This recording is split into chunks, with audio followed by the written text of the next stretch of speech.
Privyet moi druzy. Hello, my friends. My name is Darren Gertis, and I try to help you understand what's going on in the war. And I come at it from very different angles. This might be the most different angle that I've ever attempted to come at what's going on in the war.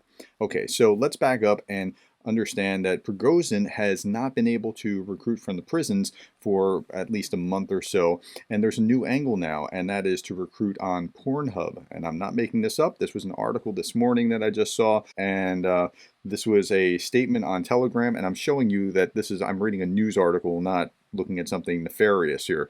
The placement of the ad on porn websites is a good idea in our set of our marketing experts. I fully agree with them. The ad says, quote, "Go fight along with Wagner private military campaign and stop."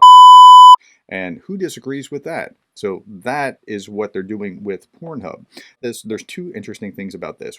One is the use of porn as the means of being able to attract a group of soldiers. That's not really that bizarre as a concept, but as a means of recruiting, it's really kind of novel. The second is that they need to recruit. So let me first say this.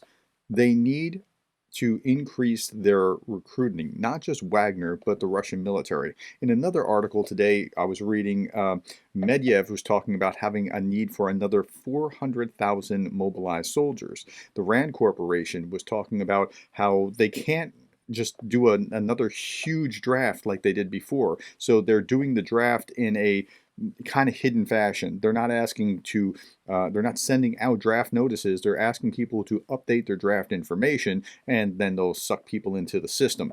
So they do need that. Now, 400,000 more is saying 200,000, about 190,000 and change in the initial invasion, plus 300,000. So we're up to 5, plus another 400,000 coming down the pike. So it seems like what they're going to do is have these hidden mobilization kind of just go on quietly behind the scenes rather than a large lockdown kind of mobilization. Now, the other side of that, the Pornhub kind of angle, I saw this before, and it made me think about back in July. There was a lady in Ukraine, head of a digital marketing agency, and I saw this article in The Guardian at the time, where she's trying to get the word out to Russians about what's actually happening in Ukraine. And because Russia controlled and shut down Facebook and Google and YouTube and those kind of things, information wasn't getting into the country. So to get information into the country about what was being done in Ukraine, she was putting ads in pornography. It was the kind of the seedy underbelly of Russian society that, the authorities weren't really looking at. So that was a way of communicating to the Russian masses what was going on. Apparently it didn't cause any uprising or anything, but that was how that was being used. So I thought that link was really interesting, and it's informative. It's instructive to us to understand that that's what they have to do in order to do this within the society. Like they can't actually go with both examples, that Wagner has to recruit this way, or that the only way to communicate into the authoritarian regime is through that seedy underbelly, tells us a lot about the Russian society. I hope that helps you and builds some dendrites in your brain.